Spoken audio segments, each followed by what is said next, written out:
Good morning dear students. Structure of atom के lecture number 7 में आज हम बोहर एटॉमिक मॉडल में जो हाइड्रोजन स्पेक्ट्रम की बात की गई है वो हाइड्रोजन स्पेक्ट्रम के बारे में डिस्कशन करेंगे और उस हाइड्रोजन के इमिशन लाइन स्पेक्ट्रम में जो बहुत सारे अलग अलग सीरीज है, लाइमन, बाल्मर, काशियन, ब्रैकेटेड, पीफॉन्ट, हम्फ्री, इन सब सीरीज के बारे में भी डिस्कशन करेंगे और इनमें total number of spectral line कैसे कैलकुलेट करते हैं वो भी मैं आज आपको सिखाने वाला हूं। और यहां पर बोहर एटॉमिक मॉडल के क्या मेरिट्स है और क्या उसके डिसएडवांटेज यानी कि क्या लिमिटेशंस है वो भी आज के लेक्चर में हम डिस्कस करने वाले हैं। तो स्टार्ट करते हैं बच्चों आज का लेक्चर।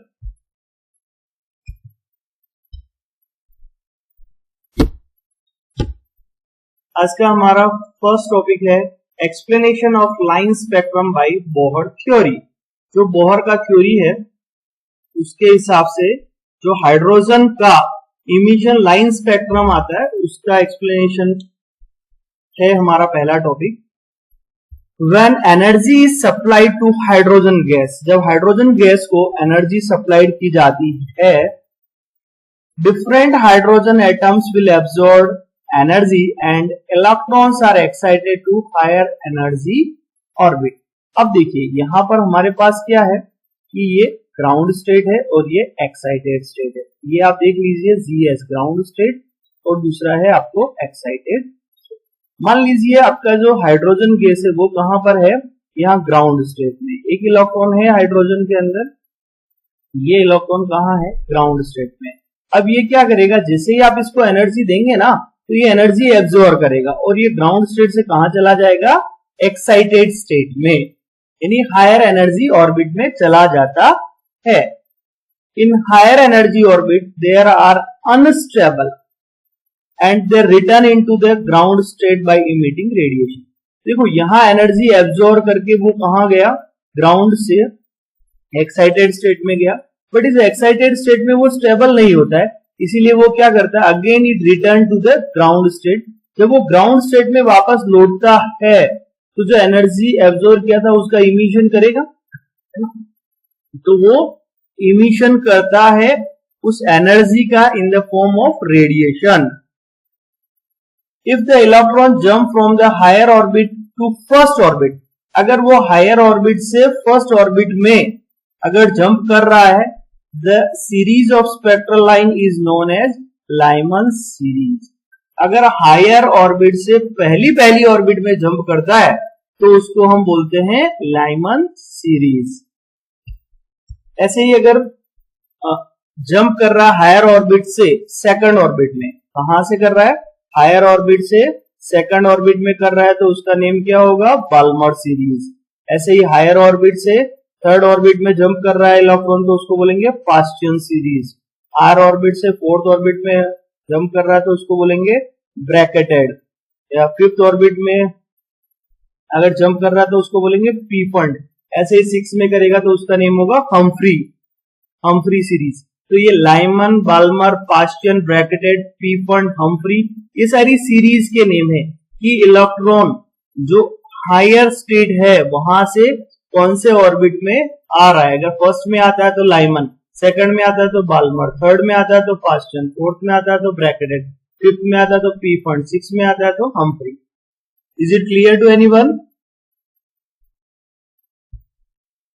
यहां पर एक इमिशन स्पेक्ट्रम ऑफ हाइड्रोजन से आपको इन सब के बारे में बताया। देखो हायर एनर्जी इनफाइनाइट, यहां पर आपको एन की वैल्यू क्या हो सकती है, इनफाइनाइट भी हो सकती है।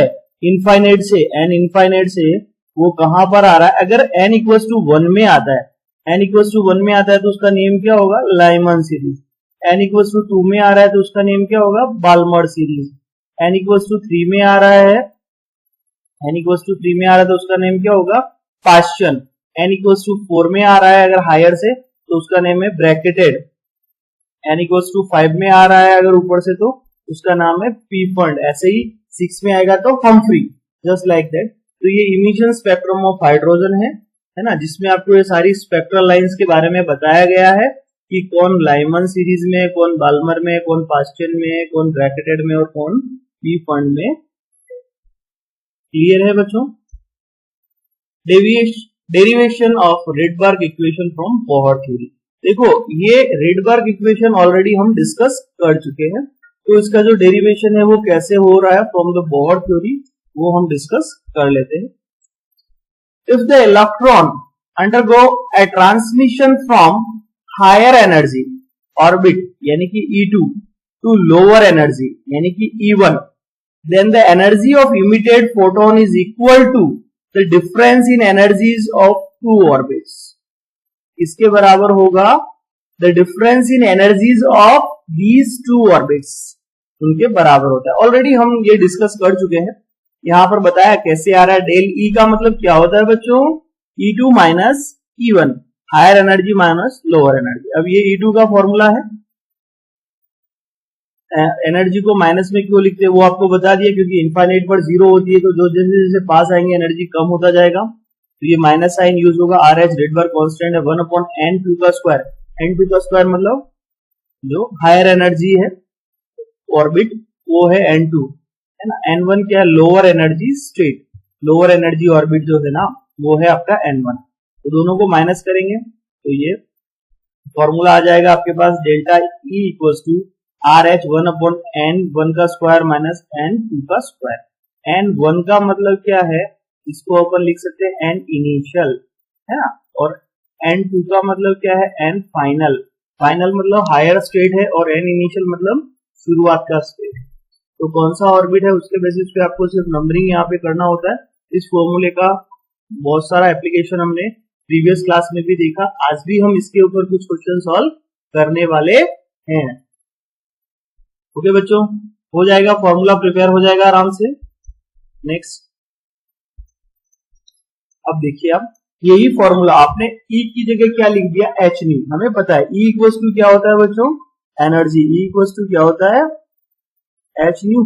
तो अभी जहां हमने E लिखा था वहां क्या लिख सकते हैं? हम h न्यू लिख सकते हैं। तो वही काम हमने किया, h न्यू यहाँ लिख दिया, ये रिडबर्ग कांस्टेंट ऐसा कैसा फॉर्मूला लिख दिया। अगर आपको सिर्फ न्यू रखना है तो ये h को इधर ले जाना पड़ेगा, वो नेक्स्ट फॉर्मूले में हमने ऐसा कर दिया। न्यू इक्वल्स टू क्या हो गया? RH divided by h। h क्या? प्लांक कांस्टेंट, और RH क्या? Rydberg constant. तो दोनों कांस्टेंट जो है अगर इन दोनों की वैल्यूज हम रख देंगे है ना, तो हमें यहाँ पर न्यू मिल जाएगा। जैसे मान लीजिए in terms of wave number हमें जाना है, it can be right here. Wave number क्या होता है बच्चों? वेव नंबर होता है 1/लैम्डा। तो न्यू बार इक्वल्स टू क्या हो गया? न्यू बाई सी हो गया। ये RH divided by HC। C मतलब क्या है? यहाँ पर 3 × 10⁸ speed of light. H Planck constant है, RH रिडबर्ग कांस्टेंट है ना। अगर न्यू बार में जाना है तो आपको सबकी वैल्यूज पुट करनी पड़ेगी। देखिए आप यहाँ सबकी वैल्यू लिखिए। RH की वैल्यू 2.18 × 10⁻18। क्लियर है बच्चों? और ये H Planck constant 6.65 × 10⁻34 and C velocity of light का वैल्यू आपने रख दिया 3 × 10⁸, राइट। यहाँ पर जो भी आपको ऑर्बिट का नंबर होगा वो रखना पड़ेगा, n इनिशियल और n फाइनल, राइट। तो आप जब इसको सॉल्व करेंगे तो ये सारी वैल्यूज को अगर आप सॉल्व करते हैं ना तो आपको यहाँ पर ये आ जाता है। ये वैल्यू हमने पहले भी देखा हुआ है, 1.09677 × 10⁻7। ये RH की वैल्यू हो गई मीटर इनवर्स में 1/n1 का स्क्वायर माइनस 1/n2 का स्क्वायर। यूनिट क्या रहेगा बच्चों इसका? Metre inverse, right. समझ में आएगा? ये हमारे पास स्टैंडर्ड फॉर्मूला आ गया। अगर हमें क्या फाइंड करना है? वेव नंबर फाइंड करना है, तो डायरेक्टली ये फॉर्मूला अप्लाई करेंगे तो हमें वेव नंबर जो है वो मिल जाएगा। क्लियर है बच्चों? फॉर्मूला आपको याद होना चाहिए ताकि आप उसका एप्लीकेशन कर सकें। पहले एग्जांपल से देखते हैं, इसी फॉर्मूले पे बेस्ड है। आपका क्वेश्चन है कैलकुलेट वेवलेंथ एंड एनर्जी। आपको दो चीजें कैलकुलेट करना है, wavelength and energy of radiation emitted from the electronic transition from infinity to the ground state of hydrogen atom. अब देखो इंफिनिटी मतलब 1/n इनफाइनाइट करेंगे तो क्या हो जाएगा 0, यानी N2 की वैल्यू होगी 0, और हाइड्रोजन का ग्राउंड स्टेट है यानी N1 की वैल्यू क्या होगी 1। जब आपके पास N1 की वैल्यू है, N2 की वैल्यू है, तो आप वेवलेंथ और एनर्जी दोनों फाइंड कर लेंगे आराम से। जो अभी फॉर्मूला हमने रिडबर्ग इक्वेशन जो दिया था ना, बस वो रिडबर्ग इक्वेशन आपको लगाना है, then you can easily calculate this question. बस आपको क्वेश्चन पढ़ते ही ये समझ में आना चाहिए कि N1 की वैल्यू क्या है और N2 की वैल्यू क्या है। देखिए बच्चों, सॉल्व कर लेते हैं इसको। हमारा जो फॉर्मूला है En क्या है, -2.18 into 10⁻⁻18 Z² upon N², right. Joule में हमें एनर्जी मिल जाएगी। तो ये E infinite minus EA find करना। E इनफाइनाइट तो कितना होगा 0, है ना। 1 बाय इनफाइनाइट 0 हो जाएगा, तो 0 से किसी को भी मल्टीप्लाई करो तो 0 ही रहेगा, है ना। और ये E1 की वैल्यू तो वही रहेगा, क्योंकि यहाँ Z हाइड्रोजन के लिए Z भी 1 है, और ग्राउंड स्टेट हाइड्रोजन के लिए क्या होता है 1 ही होता है। 1 बाई 1 यानी 1 ही रहने वाला है। तो आपके पास डेल E का वैल्यू कितना आ गया बच्चों, वही 2.18 इंटू 10⁻⁻18 जूल। जब आपके पास E आ गया तो E की जगह आप क्या लिख सकते हो, SC बाई लैम्डा लिख सकते हो कि नहीं लिख सकते हो। SC बाई लैम्डा आपके पास इतना है ना। ये SC बाई लैम्डा की वैल्यू आ गई। H आप जानते हो, C आप जानते हो, क्या आप लैम्डा फाइंड नहीं कर सकते क्या। सभी वैल्यू आपको पता है। देखो H की वैल्यू लिख दी 6.625 इंटू 10⁻34, C का वैल्यू यहाँ रख दिया 3 इंटू 10⁸। लैम्डा आपको कैलकुलेट करना है, एंड इक्वल टू यानी डेल्टा E की वैल्यू आपके पास है। बस आप इसको सॉल्व करेंगे तो आपको वेवलेंथ मिल जाएगा 9.11 इंटू 10⁻8 मीटर, या फिर अगर उसको नैनोमीटर में लिखना हो तो 91.1 nanometre. Is it clear to anyone. Nano का मतलब कितना होता है 10⁻9। क्लियर है बच्चों, हो जाएगा आराम से। Next question please. Example number 2 की बात करते हैं हम। एग्जाम्पल नंबर 2 में क्या दिया गया है, what is frequency and wavelength. अब यहां पर आपको फ्रीक्वेंसी म्यू फाइंड करना है एंड वेवलेंथ लैम्डा फाइंड करना है of a photon emitted during the electron transition from N6 to N2। यानी देखिए N फाइनल की वैल्यू यानी N2 की वैल्यू कितनी है 6, N1 की वैल्यू कितनी है 2, state in hydrogen atom.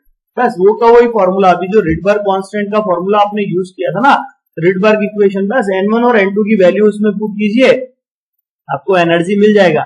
Energy मिला तो म्यू फाइंड कर लोगे, म्यू फाइंड हो गया तो लैम्डा फाइंड हो जाएगा, है ना। क्योंकि फ्रीक्वेंसी आपको पता है तो E equals to SC by lambda.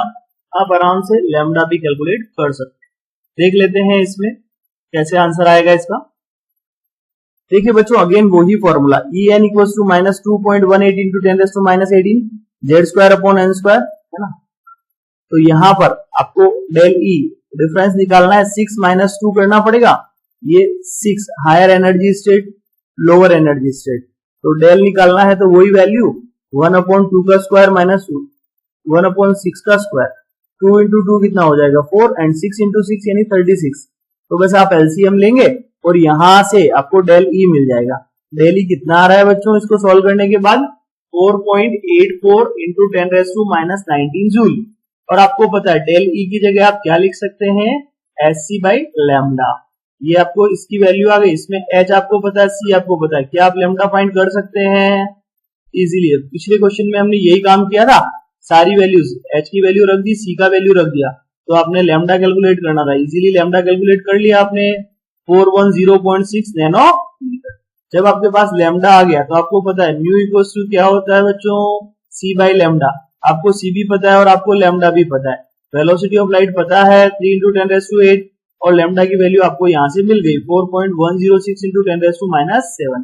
जब आप इनको डिवाइड करेंगे तो आपको एग्जैक्ट आंसर मिल जाएगा 7.30 into 10⁻14 second inverse is the frequency here.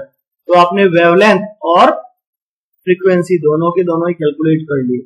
हो जाएगा बच्चों, सिंपल कॉन्सेप्ट है, बस आपको फॉर्मूला प्रिपेयर करना है। ये फॉर्मूला आपको हाइड्रोजन के लिए जो है फॉर्मूला वो पता होना चाहिए, क्योंकि हाइड्रोजन के लिए Z की वैल्यू भी 1 है और ये N² जो है ना वो अलग अलग है। 6 के लिए ऐसा करना है और 2 के लिए ऐसा करना है, बट डिफरेंसेस आप यहाँ रख सकते हैं, N इनिशियल और N फाइनल, इजीली कैलकुलेट हो जाना चाहिए। समझ में आ गया। नेक्स्ट एग्जाम्पल नंबर 3 की बात करते हैं बच्चों। यहां पर दिया है अगेन कैलकुलेट द वेवलेंथ। आपको क्या फाइंड करना है? वेवलेंथ लैम्डा इन एंगस्ट्रॉम। एंगस्ट्रॉम में आपको फाइंड करना है। एंगस्ट्रॉम मतलब होता है 10⁻⁻10 metre of the photon that is emitted when an electron in Bohr orbit n equals to 2 return to the n equals to 1 in hydrogen atom। तो यहाँ n final की वैल्यू कितनी आ गई बच्चों? 2। n इनिशियल की वैल्यू कितनी है? 1। तो बस तो 2 1 का स्क्वायर तो 1 ही रहने वाला और 2 का स्क्वायर 1/4 हो जाएगा। तो बस अब एलसीएम ले लेंगे और सॉल्व कर लेंगे आराम से, एनर्जी आ जाएगी और डायरेक्टली वेवलेंथ कैलकुलेट कर लेंगे, नो प्रॉब्लम।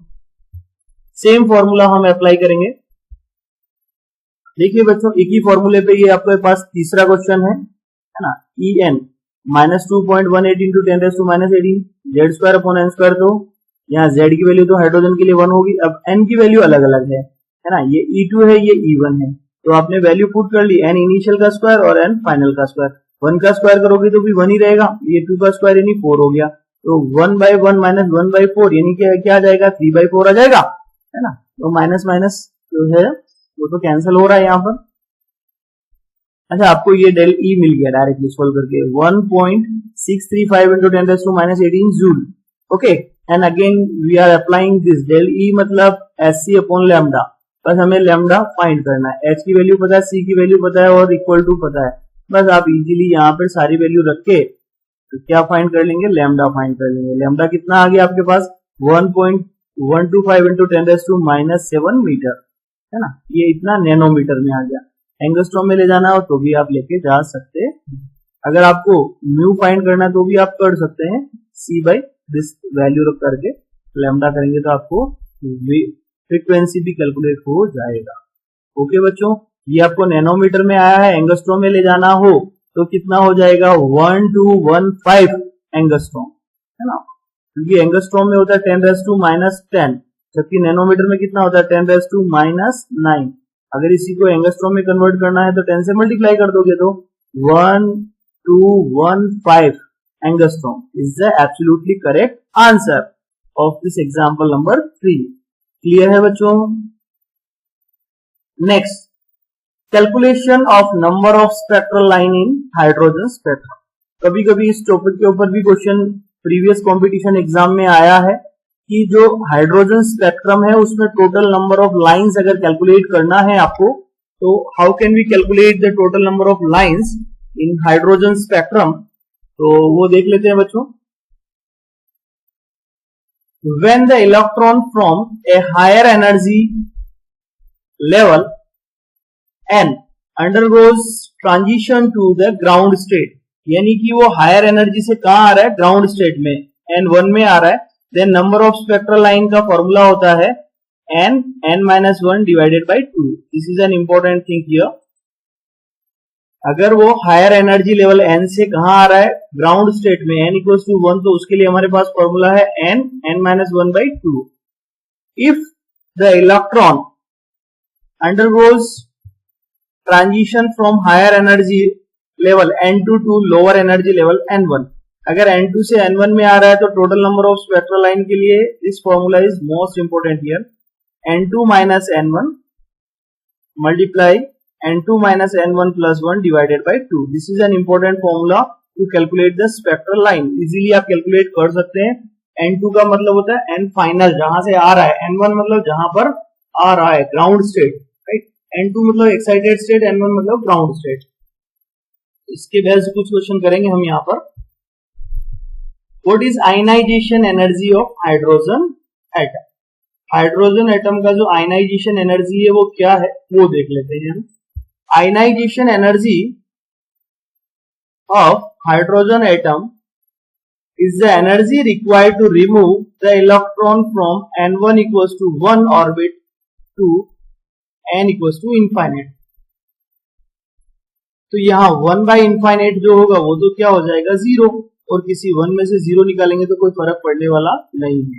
तो डेल E क्या रहेगा? 2.18 इंटू 10⁻⁻18, और ये 1 by infinite मतलब 0 हो गया तो डेल E की वैल्यू वही आएगी, है ना। अगर ये जूल पर एटम में, unit system is important here, है ना। अब यहाँ किलोजूल पर मोल में लाना है, तो ये किलोजूल पर मोल में आयनाइजेशन एंथैल्पी कितना होगा, 1312 kilojoule per mole. This is an important value.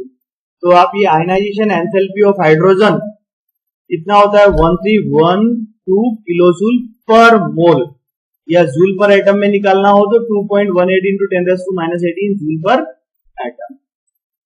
Clear है बच्चों।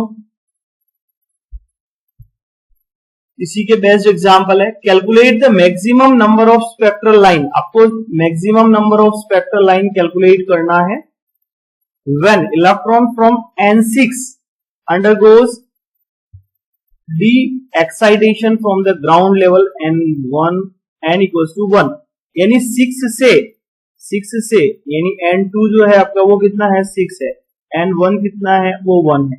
6 से 1 में आ रहा है तो total number of spectral line कितनी होगी, तो सिंपल सा अभी हमने कैलकुलेट किया था ना, N2 माइनस N1 यानी कि 6 माइनस 1 यानी कितना हो गया 5 into N2 minus N1 plus 1 यानी 5 प्लस 1 यानी 6 डिवाइडेड बाई 2, तो ये 30 डिवाइडेड बाई 2 यानी 15 लाइंस होनी चाहिए। चेक कर लेते हैं इसका solution. 15 is the absolutely correct answer. Formula लगा लेते हैं हम यहाँ पर, नंबर ऑफ स्पेक्ट्रल लाइन। देखो बच्चों अभी हमने फॉर्मूला यूज किया था ना कि number of spectral line equals to होता है n minus 1 divided by 2। n की वैल्यू कितनी है 6, n माइनस 1 कितना हो गया 5 डिवाइडेड बाई 2, कितना आ जाएगा 15। और आप ऐसे ये लाइन भी अगर कैलकुलेट करेंगे, n6 से आपको n1 में जाना है मैक्सिमम, है ना, तो ये लाइन में कितना आ रहा है, टोटल कितनी लाइंस आ रही है, ये 4 और ये 3 7 और 4, ये कितनी आ रही है, सॉरी ये कितनी आ रही है 5 एंड 4 9 प्लस 3 12 प्लस 2 14 और 1 15। टोटल नंबर ऑफ लाइंस कितनी होने वाली है 15। आप अगर कैलकुलेट करेंगे तो भी आपको मिल जाएगा। बट बच्चों आपको इतना सारा ग्राफ बनाने की जरूरत नहीं पड़ेगी, डायरेक्टली आपको अप्लाई करना है फॉर्मूला। फॉर्मूले में सिर्फ आपको वैल्यू लिखना है कि n फाइनल क्या है और n इनिशियल क्या है, तो भी आपको total number of spectral line मिल जाएगा। Is it clear to anyone? Next question की बात करते हैं बच्चों।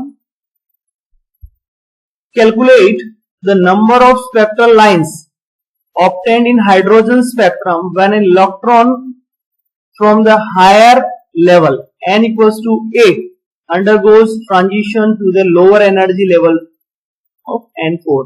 अब देखिए आप n2 की वैल्यू कितनी है बच्चों 8, n1 की वैल्यू कितनी है 4, तो नंबर ऑफ स्पेक्ट्रल लाइन आपको कैलकुलेट करना है। तो आपका वही फॉर्मूला n2 माइनस n1 कितना हो जाएगा 4 into n2 minus n1 plus 1 यानी 4 प्लस 1 कितना हो जाएगा 5 डिवाइडेड बाई 2, तो 5 इंटू 4 कितना हो गया 20 डिवाइडेड बाई 2 यानी 10 स्पेक्ट्रल लाइंस आना चाहिए। चेक कर लेते हैं हम आंसर को। 10 is the absolutely correct answer. अभी कैसे आ रहा है वो फॉर्मूले के अंदर वैल्यू पुट करना है, देख लेते हैं हम सॉल्यूशन में। Number of spectral line, how can we calculate the number of spectral line, n2 minus n1 plus 1 divided by 2, बस put the values here।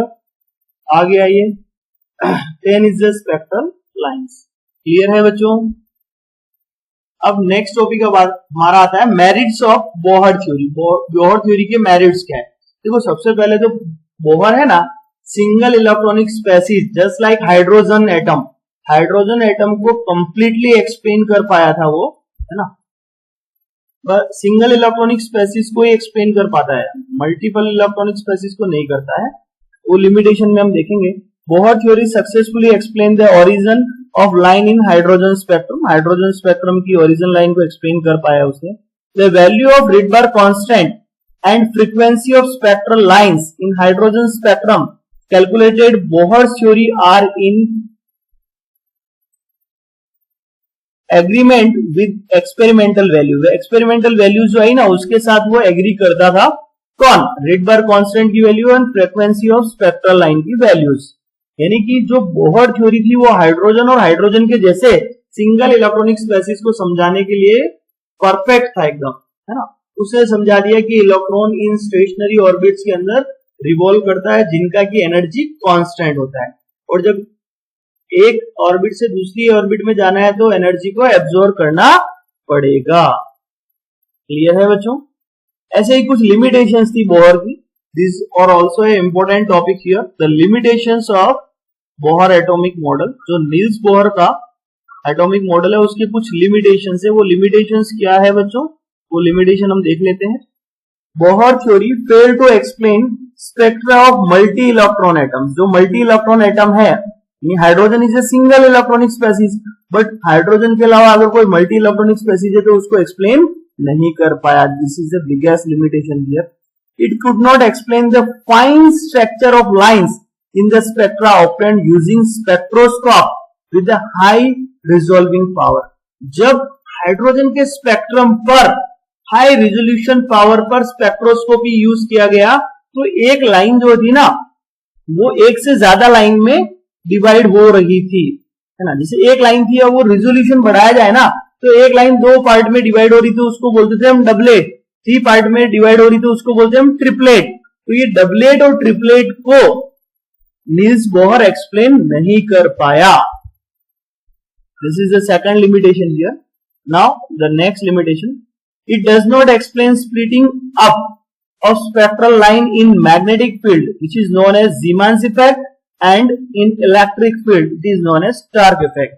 यानी splitting of spectral line जो हो रहा था ना डबलेट और ट्रिपलेट, जब आप उस पर मैग्नेटिक फील्ड अप्लाइड कर रहे हैं या इलेक्ट्रिक फील्ड अप्लाइड कर रहे हैं उसको ये बोहर नहीं समझा पाया, यानी Zeeman's effect and Stark effect को एक्सप्लेन नहीं कर पाया। नेक्स्ट लिमिटेशन जो है बोहर का, Bohr's theory violate Heisenberg uncertainty principle. Heisenberg का जो अनसर्टेनिटी प्रिंसिपल था ना उसको ये वायलेट करता था, है ना, उसके अगेंस्ट में था, उसको प्रूव नहीं कर पाया। अब हाइजेनबर्ग का अनसर्टेनिटी प्रिंसिपल क्या है वो मैं आपको आगे की क्लासेस में पढ़ाऊंगा। अकॉर्डिंग टू हाइजेनबर्ग किसी भी इलेक्ट्रॉन का वेलोसिटी और पोजीशन एक साथ कैलकुलेट करना पॉसिबल नहीं है। अगर हम कैलकुलेट करते हैं तो उसमें एरर आती है ना। एक टाइम में या तो आप पोजीशन कैलकुलेट कर लीजिए या फिर वेलोसिटी कैलकुलेट कर लीजिए। तो अनसर्टेनिटी ऑफ हाइजेनबर्ग मैं आपको सिखाऊंगा नेक्स्ट लेक्चर्स में। तो ये भी इसका एक लिमिटेशन है। Is it clear to anyone? Thanks for watching students.